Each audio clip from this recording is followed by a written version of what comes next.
Hello, contemporary issue students. Miss Edelyn speaking. We're we're not beginning, we're continuing our discussion about the restriction of gun ownership with Taking Sides Contemporary Issues. And today we're reading The No Side, the case for more guns and more gun control. How do we reduce gun crime and Aurora-style mass shootings when Americans already own nearly 300 million firearms? Maybe by allowing more people to carry them. This is written by Jeffrey Goldberg, and it begins on page 136. And if you'll look really quickly back on page 143, you'll see that Jeffrey Goldberg is a national correspondent for the Atlantic magazine and a recipient of the National Magazine Award for Reporting. He's author of the book Prisoners, A Story of Friendship and Terror. Goldberg also writes the magazine's advice column. Let us begin. The Century 16 Cineplex in Aurora, Colorado stands desolate behind a temporary green fence which was raised to protect the theater from prying eyes and mischief makers. The parking lots that surround the multiplex are empty. Weeds are pushing through the asphalt, and the only person in the theater when I visited a few weeks ago was an enervated Aurora police officer assigned to guard the site. I asked the officer whether the building, which has stood empty since the night of July 20th, when a former graduate student named James E. Holmes is alleged to have killed 12 people and wounded 58 others at a midnight showing of The Dark Knight Rises, still drew the curious. People drive by to look, he said, but not too many. The Aurora massacre is noteworthy, even in the crowded field of mass shootings, as one of the most wretched and demoralizing in the recent history of American violence. And I was surprised that the scene of the crime did not attract more attention. I guess people move on, he said. I walked up to a slight rise that provided an imperfect view of the back of Theater 9 where the massacre took place, and tried to imagine the precise emotions the victims felt as the gunfire erupted. The shooting started at a quiet moment in the movie, Stephen Barton told me. He was shot in the opening fusillade. I saw this canister type thing, a smoking object, streak across the screen. I thought it was a kid with fireworks playing a prank. Barton is 22 years old. He has been preparing to leave for Russia this fall on a Fulbright scholarship. The first feeling I remember was bewilderment. I don't remember having a single thought before I was shot, because I was shot early on. I was sitting in the middle of the row, towards the back. I got blasted in my head, neck, and face, my whole upper body, by shotgun pellets. As he lay wounded on the floor by his seat, he said his bafflement gave way to panic. I had this unwillingness to accept that this was actually happening. I wanted to believe that there was no way that someone in the same room as me was shooting at people, he said. So it was disbelief and also this really strong feeling that I'm not ready to die. I'm at someone else's mercy. I've never felt more helpless. In the chaos of smoke and gunshots, Barton saw the emergency exit door open and managed to escape into the parking lot. If I hadn't seen that door, I might not have made it, he said. I left the theater and drove into Denver to meet a man named Tom Mauser, who lost a son in the '99 massacre at Columbine High School, 19 miles from Aurora Theater. Daniel Mauser, who was 15 years old when he died, tried to hide from the Columbine killers, Eric Harris and Dylan Klebold. Harris found the boy under a table in the school library. A classmate told the Denver Post shortly after the massacre Eric shot him once, and Daniel pushed chairs at him to try to make him stop, and then Eric shot him again. After the murder of his son, Tom Mauser became a gun control activist. In the days after Columbine, advocates of more stringent controls of firearms thought they could feel a shift in the culture. People were disgusted that Harris and Klebold, neither of whom was the legal age to buy firearms, had found a way to acquire the guns. An 18-year-old woman, a friend of the two shooters, bought 3 weapons legally at a gun show where federal background checks are not required. After Columbine, Colorado closed its gun show loophole, but efforts to close the loophole on the national level failed. The National Rifle Association, or NRA as I will say it from here on out, and other anti-gun control groups worked diligently to defend the loophole, misnamed because While loopholes suggest a small opening not easily negotiated, about 40% of all legal gun sales take place at gun shows and on the internet or through more informal sales between private sellers and buyers where buyers are not subject to federal background checks. Though anti-loophole administration passed the U.S. Senate, it was defeated in the House of Representatives. On top of that, the 1994 ban on sales of certain types of semi-automatic weapons known as assault weapons ban expired in 2004 and was not reauthorized. After the Aurora shooting, gun control activists who expected politicians to rise up in outrage were quickly disappointed. Shortly after the massacre, John Hickenlooper, the Democratic governor of Colorado, suggested that stricter gun laws would not have stopped the shooter. If there were no assault weapons available and know this or know that, this guy is going to find something, right? Hickenlooper said. He's going to know how to create a bomb. Hickenlooper's statement helped Mauser realize that his side was losing the fight. I had a deep anger when I heard that, he told me. I heard the same kinds of statements from some people after Columbine. Well, you know, they had bombs too. The fact is that the deaths were from guns. Mauser believes the public has grown numb to mass violence. People say, "How tragic," and then move on. He said, they're told by their governor and their political leaders that there's no solution, so they don't see a solution out there. According to a 2011 Gallup poll, 47% of adult Americans keep at least one gun at home or on their property, and many of these gun owners are absolutists opposed to any government regulation of firearms, according to the same poll. Only 26% of Americans support a ban on handguns. To that 26%, American gun culture can seem utterly inexplicable, its very existence dispiriting.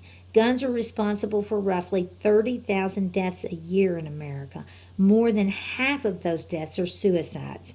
In 2010, 606 people, 62 of them children younger than 15, died in accidental shootings. Mauser expresses disbelief that the number of gun deaths fails to shock people. He blames the American attachment to guns on ignorance and on immaturity. We're a pretty new nation, he told me. We're still at the stage of rebellious teenager, and we don't like it when the government tells us what to do. People don't trust government to do what's right. They are very attached to the idea of a nation of individuals, so they don't think about what's good for the collective.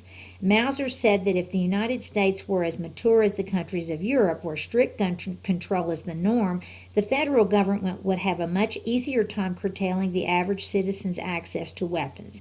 The people themselves would understand that having guns around puts them in more danger. There are ways, of course, to make it at least marginally more difficult for the criminally minded, for the dangerously mentally ill, and for the suicidal to buy guns and ammunition. The gun show loophole could be closed. Longer waiting periods might stop some suicides. Mental health professionals could be encouraged or mandated to report patients they suspect shouldn't own guns to the FBI-supervised National Instant Criminal Background Check System, although this would generate fierce opposition from doctors and patients. Background checks, which are conducted by licensed gun shops, have stopped almost 1 million people from buying guns at these stores since 1998. No one knows, of course, how many of these people gave up their search for a gun and how many simply went to a gun show or found another way to acquire a weapon. Other measures could be taken as well. Drum-style magazines, like the kind James Holmes had that night in Aurora, which can hold up to 100 rounds of ammunition and which make continuous firing easy, have no reasonable civilian purpose, and their sale could be restricted without violating the Second Amendment rights of individual gun owners. But these gun control efforts, while noble, would only have a modest impact on the rate of gun violence in America. Why? Because it's too late. There is an estimated 280 million to 300 million guns in private hands in America, many legally owned, many not. Each year, more than 4 million new guns enter the market. This level of gun saturation has occurred not because the anti gun lobby has been consistently outflanked by its adversaries in the National or the NRA, though it has been. The NRA is quite obviously a powerful organization, but like many effective pressure groups, it is powerful in good part because so many Americans are predisposed to agree with its basic message. Americans' level of gun ownership means that even if the Supreme Court, which ruled that in 2008 that the Second Amendment gives citizens the individual right to own firearms, as gun advocates have long insisted, suddenly reversed itself and ruled that the individual ownership of handguns was illegal, there would be no practical way for a democratic country to locate and seize those guns.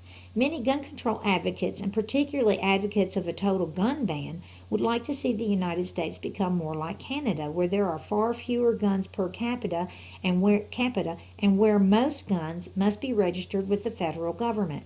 The Canadian approach to firearm ownership has many attractions. The country's firearm homicide rate is 1/6 that of the United States, but barring a decision by the American people and their legislators to remove the right to bear arms from the Constitution, arguing for applying the Canadian approach in the U.S. is useless. Even the leading advocacy group for stricter gun laws, the Brady Campaign to Prevent Gun Violence, has given up the struggle to convince the courts and the public that the Constitution grants only members of a militia the right to bear arms. I'm happy to consider the debate on the Second Amendment closed, Dan Gross, the Brady Campaign's president, told me recently. Reopening that debate is not what we should be doing. We have to respect the fact that a lot of decent, law-abiding people believe in gun ownership. Which raises a question. When even anti-gun activists believe the debate over private gun ownership is closed, when is it too late to reduce the number of guns in private hands, and since only the naive think that legislation will prevent more than a modest number of criminally minded and the mentally deranged from acquiring a gun in a country absolutely inundated with weapons, could it be that an effective way to combat guns is with more guns? Today, more than 8 million vetted, and depending on the state, trained, law-abiding citizens possess state-issued concealed carry handgun permits, which allow them to carry a concealed handgun or other weapon in public. Anti-gun activists believe the expansion of concealed carry permits represents a serious threat to public order. But what if, in fact, the reverse is true? Mightn't allowing more law-abiding private citizens to carry concealed weapons, when combined with other forms of stringent gun regulation, actually reduce gun violence? This thought has been with me for nearly 2 decades. On December 7, 1993, a bitter and unstable man named Colin Ferguson boarded an eastbound Long Island Railroad train at the Jamaica Queens station. As the train pulled into the Marillion Avenue station in Nassau County, Ferguson pulled out a Ruger 9mm pistol he had bought legally in California, which had a 15-day waiting period, and began walking down the aisle, calmly shooting passengers as he went. He killed 6 people and wounded 19 others before 3 passengers tackled him while he was reloading. I had been an LIRR commuter not long before this happened, and I remember clearly my reaction to the slaughter, and I remember as well the reaction of many New York politicians. Much of the political class and many editorialists were of the view that the LIRR massacre proved the need for stricter gun control and even for the banning of handguns. I shared and continue to share the view that muscular gun control regulations, ones that put stumbling blocks in front of criminals seeking firearms, are necessary, but I am also seized by the thought that had I been on the train, I would much rather have been armed than unarmed. I was not and am not under the illusion that a handgun would have necessarily provided a definitive solution to the problem posed by Colin Ferguson. But my instinct was that if someone is shooting at you, it is generally better to shoot back than to cower and pray. I'm going to stop here and I will resume on the next audio.